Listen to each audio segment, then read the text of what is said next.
ఏవండి ఏవండి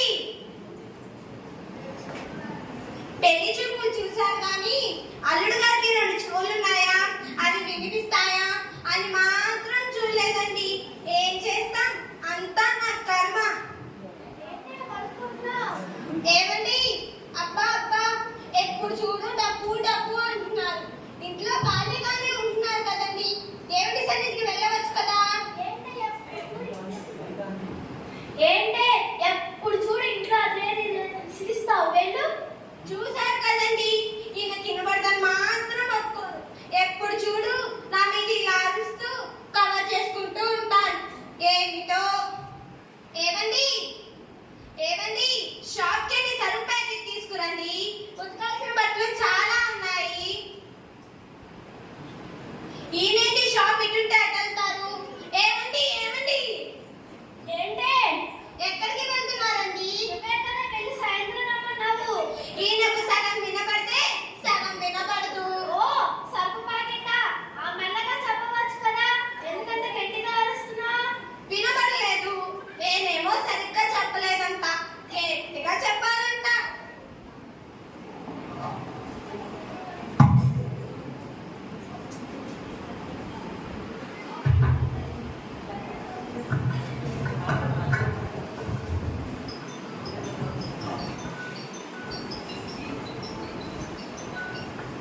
హలో, ఎవరండి? హలో, మీ నాన్నగారికి ఆరోగ్యం బాగాలేదమ్మా, మిమ్మల్ని చూస్తున్నారు, మీరు త్వరగా రండి. సరేనండి, మేము త్వరగా వస్తున్నాము.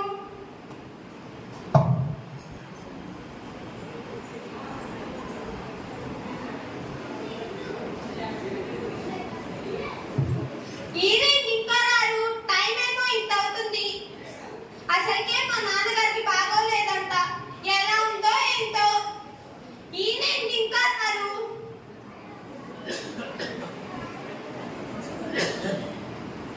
ఇదిగోనే సరుకులు అక్కడ పెట్టు.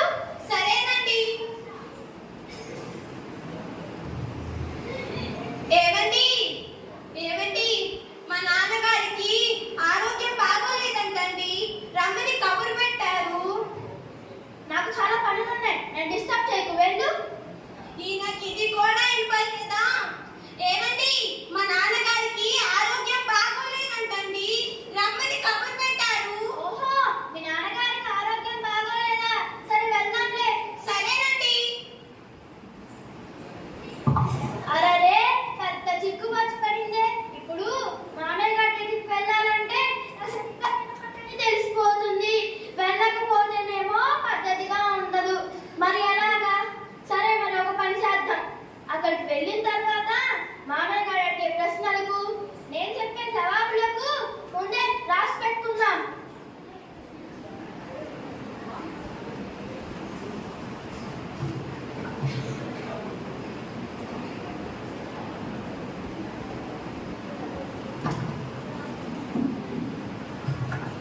అక్కడికి వెళ్ళిన తర్వాత నేనేమంటానంటే, మామయ్య గారు ఆరోగ్యం బాగానే ఉందని నేను అంటాను.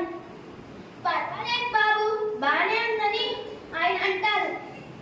అవునా మామయ్య గారు, మాట వినగానే నాకు చాలా సంతోషంగా ఉంది.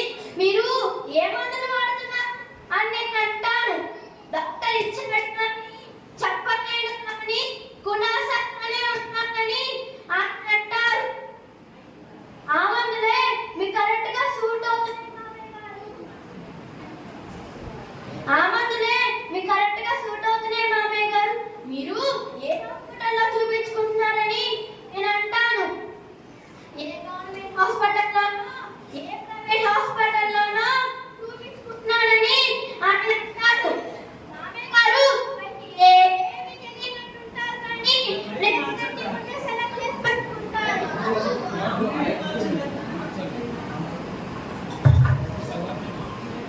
మామయ్య గారు పైకి ఏమి తెలియనట్టుంటారు కానీ ప్లేస్ అన్ని ముందే సెలెక్ట్ చేసుకుంటారు.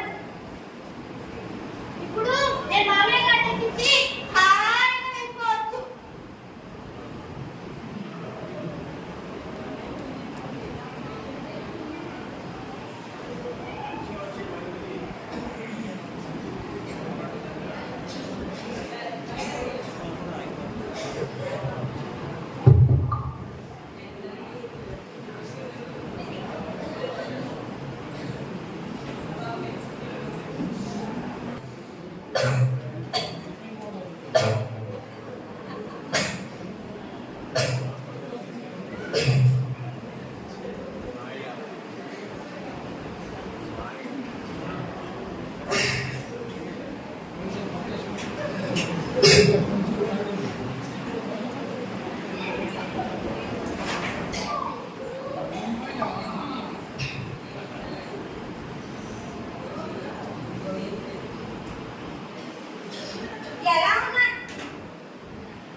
పరిస్థితికి వచ్చాను.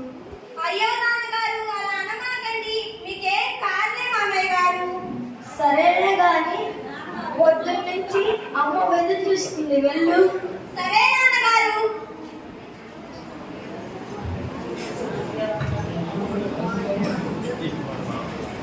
మామయ్య గారు ఆరోగ్యం బానే ఉందా?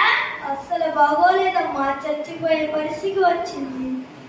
అవునా మామయ్య గారు? ఈ మాట వినగానే నాకు చాలా సంతోషంగా ఉంది.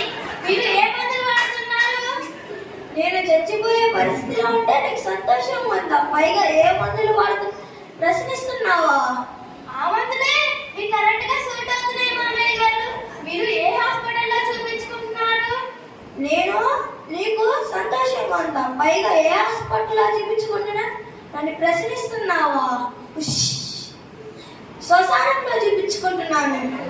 మామయ్య గారు పైకి ఏమి తెలియనట్టుంటారు కానీ ప్లేస్ అన్ని ముందే సెలెక్ట్ చేసి పెట్టుకుంటారు. సరే మామయ్య గారు, నేను వెళ్ళి వస్తాను. పోరా పో, ఇంకా నన్ను దేవుడే కాపాడాలి.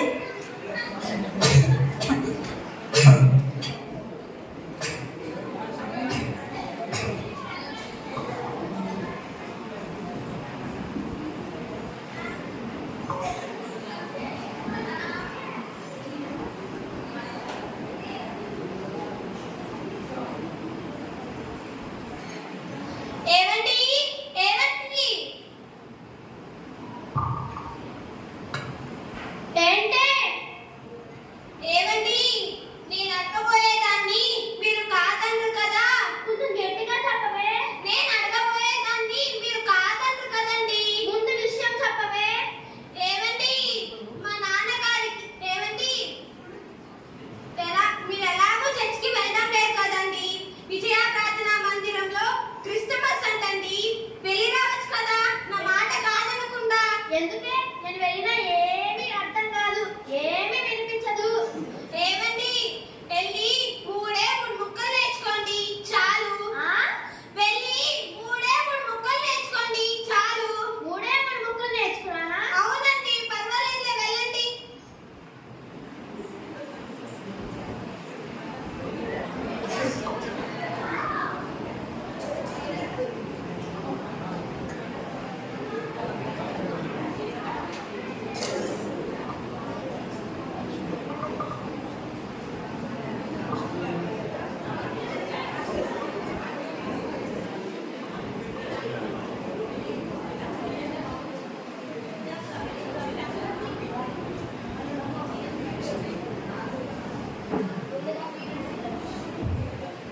ముందుగా దేవాది దేవుడికి నా వందనాలు, వాస్తగాడికి మా శ్రమగాడికి నా వందనాలు. కూడి వచ్చిన మీ అందరికీ క్రిస్మస్ శుభాకాంక్షలు. అందరూ వచ్చారా? ఒకటో మాట నేర్చుకున్న అందరూ వచ్చారా? మన మధ్యలో ఉన్న సిస్టర్స్ వచ్చి ఒక పాట పాడతారు.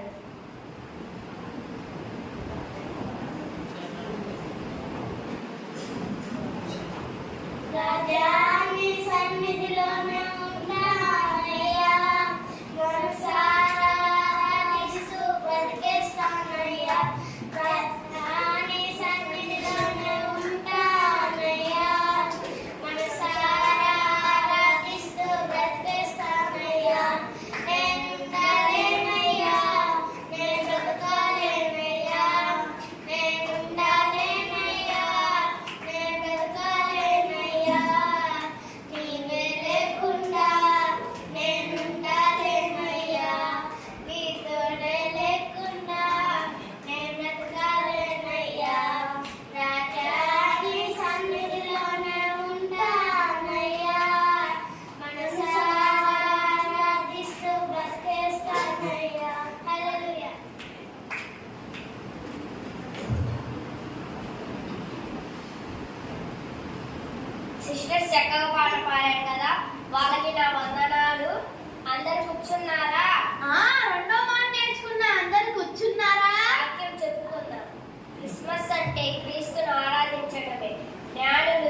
ఎలా ఉంది నా కొత్త లుంగి? చాలా బాగుందన్నా. ఏంట్రా చూడకుండానే బాగుంది అంటున్నావు?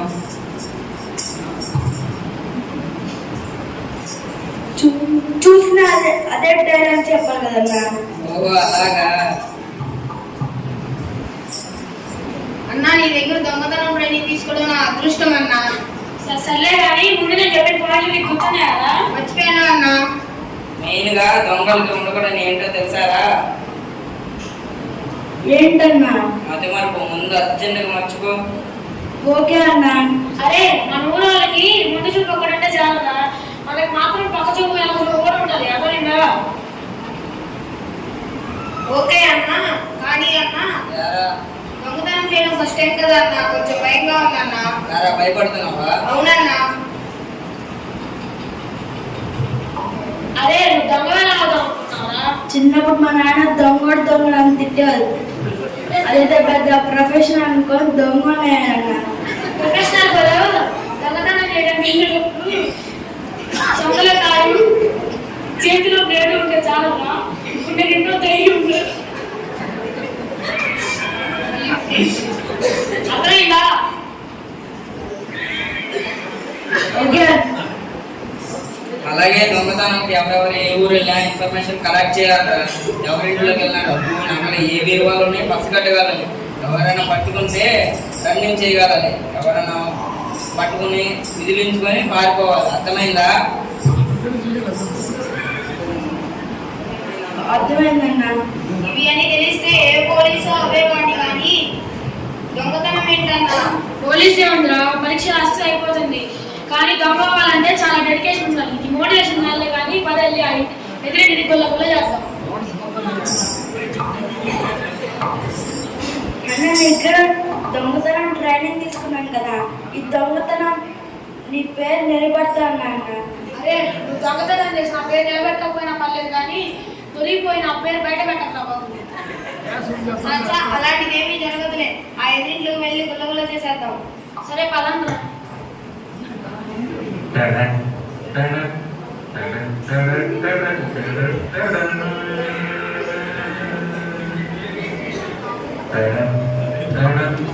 అందరూ వచ్చారా? ఏంటన్నా అందరూ వచ్చారా అంటున్నాడు. కాంపిటీషన్ మన వచ్చి తెలిసిపోయినావు అన్నా. చచ్చా అలా ఏం లేదు బా. అంత డౌట్ ఉంటే బా వెళ్ళి ఆ మూల కూర్చుందాం.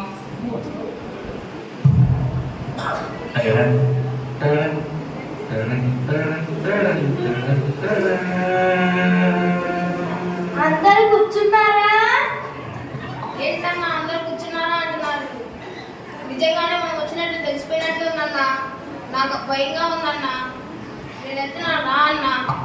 అదే మనందరం ఏం చేసినా కలిసే చేయాలిరా. అందరం వెళ్తూ ఉన్నా కలిసే వెళ్ళాలి. అలా నన్ను ఒక్కనే చేసి వెళ్ళిపోకండి. అందరూ వెళ్ళిపోతున్నారా? అయ్యో బాబోయ్